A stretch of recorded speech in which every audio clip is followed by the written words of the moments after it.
National awards ప్రకటించారు. అంటే జాతీయ స్థాయిలో అవార్డ్స్ అవి. ఆ జాతీయ స్థాయిలో కేంద్ర ప్రభుత్వం ప్రకటించే అవార్డ్స్ వచ్చాయంటే ఆయా ఆర్టిస్టులు గానీ, టెక్నీషియన్‌లు గానీ చాలా హ్యాపీగా ఫీల్ అవుతారు. అది గొప్ప అచీవ్‌మెంట్‌గా కూడా అవుతుందన్నమాట. అందులోనే నేషనల్ అవార్డ్స్‌లో నేషనల్ లెవెల్‌లో అవార్డ్స్ ఇవ్వడం ఒక ఎత్తైతే, రీజనల్‌గా కూడా చూసి వాటికి కూడా అవార్డ్స్ ఇవ్వడం అనేది ఎప్పటినుంచో వస్తున్నటువంటి వ్యవహారం. ఎప్పటినుంచో అంటే 71వ నేషనల్ అవార్డ్స్ ప్రకటించారు. ప్రకటిస్తే దాంట్లో ఉత్తరాది వాళ్ళకి ఎక్కువ ఇచ్చారు, దక్షిణాది వాళ్ళకి తక్కువ ఇచ్చారు. ఇంతకుముందు ఇలాంటివి వచ్చేవి.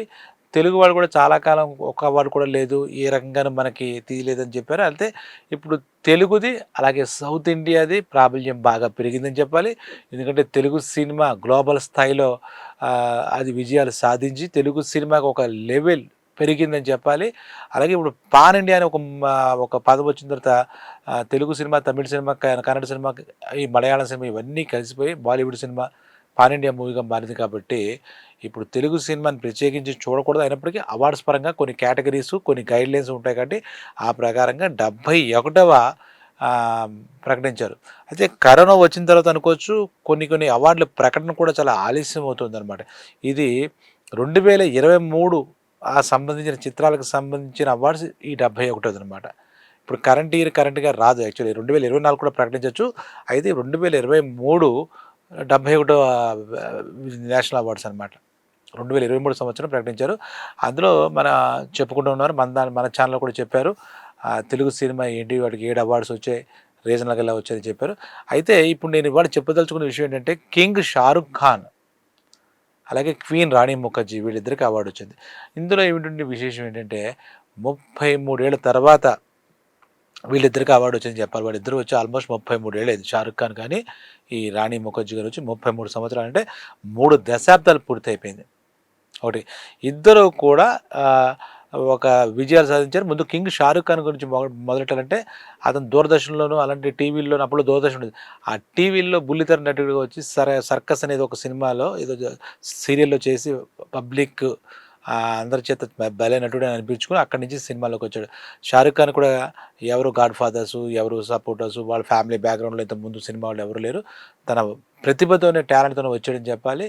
అక్కడి నుంచి మొదలెడితే ఆహ్, అతడు సాధించిన విజయాలు పరంపర అనమాట అది. సుమారు ఇప్పటిదాకా 100 సినిమాలు చేశాడు. 100 సినిమాలు చేస్తే 33 ఏళ్ల కెరీర్ చెప్పుకోవాలి. అందులో సంవత్సరాల తరబడి 'దిల్‌వాలే దుల్హనియా లే జాయేంగే' గానీ, 'స్వదేశీ' గానీ, 'చిక్ దే రంగ్' గానీ ఒక్కొక్క సినిమా అందులో కొంచెం యాంటీ షేడ్ ఉన్న 'బాజీగర్' గానీ ఇలాంటి సినిమాలన్నీ కూడా ఆహ్, షారుఖ్ ఖాన్ సినిమా వస్తుందంటే అందులో ఏదో ఒక వైవిధ్య భరితమైన చిత్రం అయి ఉంటుంది. అన్ని రకాలుగా ప్రతి దాని మీద శ్రద్ధ పెట్టి బాలీవుడ్‌కి ఖాన్ త్రయంలో ఒక ఖాన్‌గా, కింగ్ ఖాన్‌గా మామూలు ఖాన్‌గా కాదు. తను ఒక ప్లేసు పెర్మనెంట్‌గా సెటిల్ చేసుకున్నాడు. శాశ్వతంగా తెచ్చేసుకున్నాడు. ప్రేక్షకులకి ఏం కావాలో తనకు తెలుసు. దానికోసం నిత్యం కష్టపడుతూ అంటే ఎవరైనా కష్టపడాలి. ప్రేక్షకులకి ఏం కావాలో అనే దాంతో పాటు దర్శకులకి ఏం కావాలి, క్రియేటివిటీ వాళ్ళకి ఏం కావాలి. అంటే ఇప్పుడు మామూలుగా చెప్పాలంటే ఒక కథ రాసుకొని కథా రచయిత గాని, దర్శకుడు గాని దాంట్లోకి ఎవరు సూట్ అవుతారని కూర్చొని ఆ ప్రొడక్షన్ చేసినప్పుడు ప్రీ ప్రొడక్షన్‌లో ఆలోచిస్తారు. అదొక పద్ధతి. ఇంకో పద్ధతి అంటే ఒక ఆర్టిస్ట్‌ని దృష్టిలో పెట్టుకొని ఒక హీరోని అతని పైన ఈ ఈ కథ పండుతుందంటూ అతని చుట్టూ అల్లుతూ కథ అల్లడం ఒక పద్ధతి. ఈ 2 పద్ధతులు ఏ పద్ధతిలోనైనా సరే మన కింగ్ ఖాన్ అంటే షారుఖ్ ఖాన్ సూట్ అయిపోతాడు. ముందు ఇతని దృష్టిలో పెట్టుకుని కథ రాసినా ఈజ్ యాప్ట్. అలా కథ రాసుకుని ఆ కథలోకి పాత్రగా ఇతను తీసుకొచ్చిన కథ యాప్ట్. అది గ్రేట్‌నెస్. ఇప్పుడు కూడా అతను చూస్తే గనక ఆ ఫిట్‌నెస్ కానీ, అవన్నీ చూస్తుంటే ఇంకోటేంటంటే ఎక్కడైనా సరే ఒక వినయం అనేది చాలా ముఖ్యం. ఎంత స్థాయికెళ్ళినా మెగాస్టార్‌ని చూస్తే చూడండి ఎంత ఎత్తుకెళ్ళినా ఒదిగి ఉండాలన్న దానికైనా ఉదాహరణగా ఉంటాడు మన తెలుగులో. అలాగే షారుఖ్ ఖాన్ కూడా చూస్తే ఎక్కడైనా ఏదైనా ఫంక్షన్స్‌లో మనం అబ్జర్వ్ చేస్తే పెద్దవాళ్ళకి గౌరవం ఇవ్వడం, వాళ్ళు వస్తే వచ్చి సీట్ వేయడం, వాళ్ళ కాళ్ళకి నమస్కారం పెట్టుకోవడం, అంత స్థాయికొచ్చేసాం కదా మనమేంటన్నా తన గతాన్ని మర్చిపోకుండా తను ఒక ఆర్టిస్టు వినయం, విధేయత అనేవి ఉండాలని బయట కూడా ఒక పద్ధతి పాటించే హీరో ఎవరంటే షారుఖ్ ఖాన్. ప్రతి విషయంలో కూడా అన్నిట్లోనూ ఉంటూ, అందరితోనూ ఉంటూ, కలిసిమెలిసి ఉంటూ, కో ఆర్టిస్టులతో కానీ, కో టెక్నీషియన్‌లతో కానీ ఎక్కడా కూడా హెచ్చులు పోకుండా వెళ్ళాడు. ఇప్పటికే చెప్పాలంటే ఈ నేషనల్ అవార్డు రాకపోవడానికి ఎన్నో కారణాలుంటాయి. అప్పుడులో చూస్తే కనుక దుల్హనే లే జాయేంగే బొంబాయిలో ఎక్కడ 13 ఏళ్ళతో కంటిన్యూస్గా ఆ సినిమా ఆడిందని చెప్తారు. అలాంటి రికార్డ్స్ ఎన్నో అతని పేరునే ఉన్నాయి.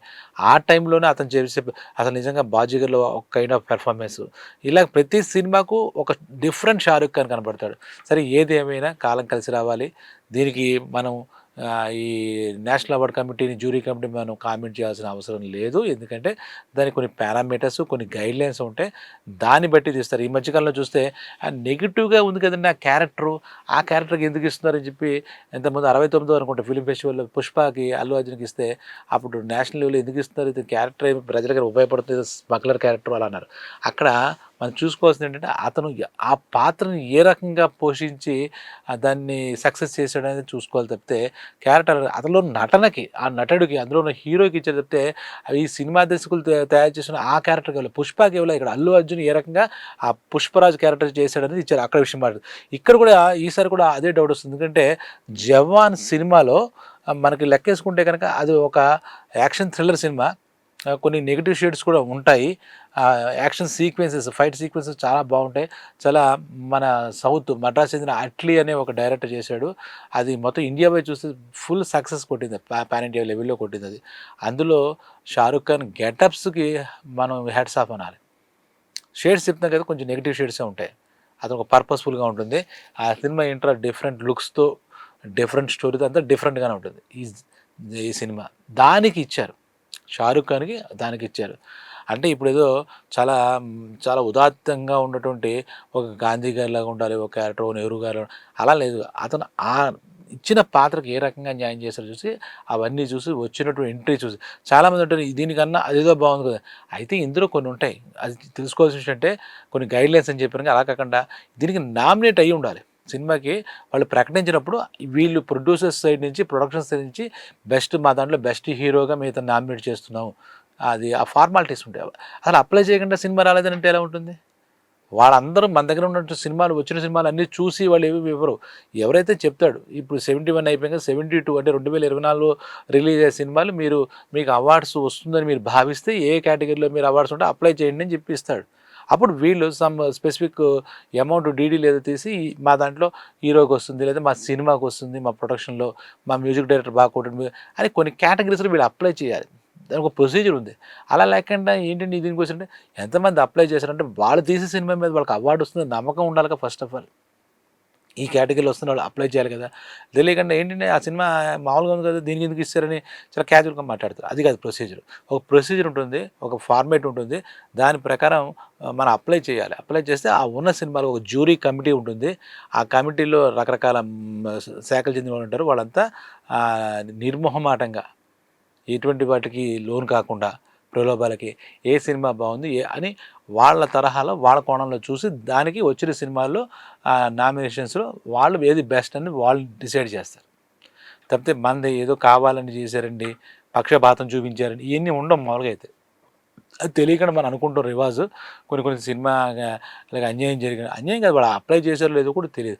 అలాగే కనుక చూస్తే కనుక ఈ 'షారుఖ్ ఖాన్' గురించి ఒక్క నిమిషం ఈ పర్టిక్యులర్ దాంట్లో 'షారుఖ్ ఖాన్' గురించి ముఖ్యంగా చెప్పాలని అనుకున్నాం కాబట్టి 'షారుఖ్ ఖాన్‌కి' సినిమాలంటే ఎంత పిచ్చి అంటే అతని మాటలు ఇటీవల కాలంలో చూస్తే కనుక చాలా మ్యాగజైన్స్‌లో కూడా ఈ మాటలున్నాయి. మళ్ళా నేను ఒకసారి మీ అందరికీ తెలియజేయాలనుకుంటున్నాను. ఏంటంటే సినిమా నేను ఎంత అంటే డెప్త్‌గా చెప్పాడంటే సినిమా డైరెక్టర్స్ నాకు స్టార్ట్ యాక్షన్ చెప్తే యాక్షన్ చేస్తూ వాళ్ళు కట్ చెప్పేసరికి నేను చచ్చిపోయి ఉండాలి, ఇంక నేను లేవకూడదు అంటే సినిమాలోనే ఆఖరి క్షణం వరకు సినిమాలోనే ఉండాలి, సినిమాలోనే బతకాలి, సినిమాలోనే చచ్చిపోవాలనే అభిలాష ఎంతోమంది ఆయన ఫ్యాన్స్ కానీ సినిమా ప్రేక్షకులు కానీ అసలు ఇంత పిచ్చ అంటారు ఇంకేమంటారు ప్రాణం.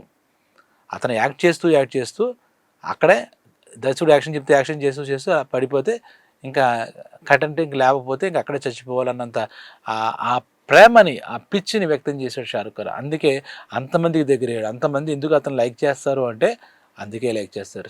ప్రతి సినిమా ఫస్ట్ సినిమా లాగా చాలా కాన్సంట్రేట్ కొన్ని కోట్లు సంపాదించి, కొన్ని కోట్లున్నా, భవంతులున్నా, ఏమున్నా, కీర్తి ప్రతిష్టలున్నా అతనికి సినిమాయే ప్రాణం.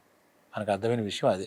'షారుఖ్ ఖాన్' లాంటి ఆర్టిస్ట్ ఇండియాలో ఉండడం నిజంగా ఇండియా సినిమాకే గర్వకారణం. సరే ఇప్పుడు రూల్స్ ప్రకారం 33 ఏళ్ల తర్వాత వచ్చింది. ఈ అవార్డ్స్ విషయంలో అందరికీ న్యాయం జరగకపోవచ్చు. దీనికి చెప్పాక ఎన్నో పారామీటర్స్ ఉంటాయి. కాబట్టి ఇప్పటికైనా 33 ఏళ్ళ తర్వాత రావడం ఏంటి? అతను అంత వైవిధ్యభరితుడు, అంత మంచి నటుడు అనుకుంటే దీనికి చెప్పాను కదా! ఇంతకుముందు చెప్పినట్టుగా ఎన్నో కారణాలుంటాయి. ఏది ఏమైనా షారుఖ్ ఖాన్‌కి 33 ఏళ్ళు అయితే అయింది గానీ, మన ఎప్పుడొస్తాయేంటి? ఆయన నేషనల్ అవార్డు ఇప్పుడు ఆయన గ్రహించాడు. అంతకుముందే ప్రజల రివార్డ్స్ ఎన్నో తీసుకున్నాడు ఆయన. ఎన్నో సినిమాలు సూపర్ డూపర్ హిట్స్ మొత్తం ఇండియా అందరికీ తెలుసు. తర్వాత షారుఖ్ ఖాన్ గురించి తెలియని, అతని పెర్ఫార్మెన్స్ గురించి తెలియని వాళ్ళు ఎవరు లేరు. కాబట్టి షారుఖ్ ఖాన్‌కి ఈ 71వ నేషనల్ అవార్డ్స్ 'జవాన్' సినిమాకి వచ్చినందుకు నిజంగా అతన్ని అభినందిస్తూ బెస్ట్ ఆఫ్ లక్ చెప్తూ, ఇంకా అక్కడ కాకుండా రాణి ముఖర్జీ అని ఉంది. వాళ్ళ ఫ్యామిలీలో అందరూ ఆర్టిస్టులే. వాళ్ళ ఫ్యామిలీయే ఆర్టిస్టుల ఫ్యామిలీ. వాళ్ళ అయితే ఈ అమ్మాయికి వేరే ప్రొఫెషన్ కొంత మన ఇంట్లో అందరూ ఆర్టిస్టులే అని అనుకున్న టైంలో వాళ్ళ అమ్మగారి కోరికట అది. నువ్వు ఆర్టిస్టే అవ్వాలి. నువ్వు మన ఫ్యామిలీలో ఉన్న బట్టి నువ్వు కూడా ఒక ఆర్టిస్ట్ అవ్వాలి. ఆ తల్లి కోరుకుందట. రాణి ముఖర్జీ తల్లి. ఇక్కడ కింగ్ షారుఖ్ అయిపోయింది. ఇక్కడ క్వీన్ అంటే మన రాణి ముఖర్జీ గురించి చెప్పుకుంటే అక్కడి నుంచి ఈ అమ్మాయి పొట్టి. ఆయన పొట్టవడంతో ఎన్నో అవకాశాలు కోల్పోయింది. ఎన్నో అవహేళనలు ఎందుకు ఆయన చాలా పట్టుదలగా తన స్పేస్ ఏంటి నిరూపించుకోవాలని చెప్పి చాలా అద్భుతమైన సినిమాలు యాక్ట్ చేసింది. చాలా మంచి మంచి సినిమాలు యాక్ట్ చేసింది. ఈ 33 దశాబ్దాలు పైగా యాక్ట్ చేసింది. ఇప్పుడు ఈ 71వ సంవత్సరం 71వ నేషనల్ అవార్డ్స్ జ్యూరీ కమిటీ ఆవిడ గుర్తించి, ఇంతకేంటంటే హీరోయిన్గా ఉన్నప్పుడు ఏమీ ఆవిడకేం రాలే. ఇప్పుడు తల్లి పాత్రలో చేసినటువంటి ఈ మిసెస్ చటర్జీ వర్సెస్ నార్వే అనే ఒక సినిమాలో తల్లి పాత్ర ఎందుకు ఆవిడ క్యారెక్టర్ కూడా ఏంటంటే తల్లి పాత్రలో చేసిందని చెప్పి బాగానే ఉంది. హీరోయిన్గా ఉన్నప్పుడు ఇవ్వలే. ఇప్పుడు కూడా ఆవిడకి 50-60 ఏళ్ళు వచ్చేసి ఏమి కూడా నాకు తెలియదు. ఆ తల్లి పాత్రలో ఏంటంటే ఆ తల్లి తన పిల్లలకి వేరే దేశానికి తన పిల్లలు కాపాడుకోవడం కోసం నార్వే దేశంతో ఒక ఫైట్ చేస్తుంది వేరే దేశంతో. అది కథ. అందులో ఆ తల్లి పాత్రలో ఆవిడ పోషించిన పాత్రకి మనం ఆ అవార్డు వచ్చిందని మనం భావించవచ్చు. చూడండి, అంటే ప్రతిభ ఉంటే ఎప్పుడు ఎక్కడ ఏదైనా గుర్తించవచ్చు. ఏదో ఇప్పుడు ఒక వజ్రం ఉందనుకుందాం, ఎప్పుడో కోహినూరు 11వ శతాబ్దం కోహినూరు గురించి ఇప్పుడు కూడా మాట్లాడుకుంటున్నాం. అంటే వజ్రం విలువ అలాంటి. అలాగే వీళ్ళు చాలా విలువైన నటులు. జాతీయ స్థాయిలో ప్రతి ఒక్కళ్ళని వాళ్ళ నటనతో అలరించిన నటులు. వీళ్ళకి 33 ఏళ్ళ తర్వాత ఇస్తే ఏంటి, 71వ దాంట్లో ఇస్తే ఏంటి, నష్టం ఏంటి? వీళ్ళు ఎప్పటికీ డైమండ్స్ వీళ్ళు ఇలాంటి వాళ్ళు. కాబట్టి అక్కడ కింగ్ షారుఖ్ ఖాన్ని, అలాగే క్వీన్ రాణి ముఖర్జీని ఈ సందర్భంగా అవార్డ్స్ వచ్చిన సందర్భంగా వాళ్ళకి ముందు మనం బెస్ట్ ఆఫ్ లక్ చెప్పాలి. నెక్స్ట్ చాలా సైలెంట్గా వచ్చే ఒక బుల్లితెర నటుడు మరొకడు విక్రాంత్ మాసే. విక్రాంత్ మాసే అనే అతన్ని కూడా షారుఖ్ ఖాన్తో కలిపి ఉత్తమ నటుడిగా బెస్ట్ హీరోగా ఈ సంవత్సరం నామినేట్ చేశారు. నేషనల్ హీరో అతను కూడా వరించింది. అంటే నేషనల్ హీరో ఇటు కింగ్ షారుఖ్ ఖాన్కి, ఇప్పుడు నేను చెప్పినటువంటి ఈ అంటే 12th ఫెయిల్ అనే ఒక స్టోరీ, చాలా హార్ట్ టచింగ్ స్టోరీ నిజంగా. అది ఒరిజినల్గా చెప్పాలంటే ఒక ఐపీఎస్ అధికారి మనోజ్ శర్మ అని చెప్పి అతని నిజ జీవిత కథ ఆధారంగా చేసిన సినిమా. ఈ విక్రాంత్ మాసే కూడా ఎటువంటి బ్యాక్గ్రౌండ్ లేదు. అతను బుల్లితెర మీద చిన్న చిన్న సీరియస్ వాటిలో చేసుకునే వ్యక్తికి తర్వాత ఏదో కొన్ని సినిమాలకు రావడం, 2013లో లటూరే సినిమాతో రావడం, అక్కడి నుంచి చిన్న చిన్న సినిమాలు చేయడం, ఓటీటీ సినిమాలు చేయడం. ఆ తర్వాత ఈ మిస్టర్ ఫెయిల్ సినిమాతో అందరి దృష్టి అతని వైపు తిరిగింది. ఆ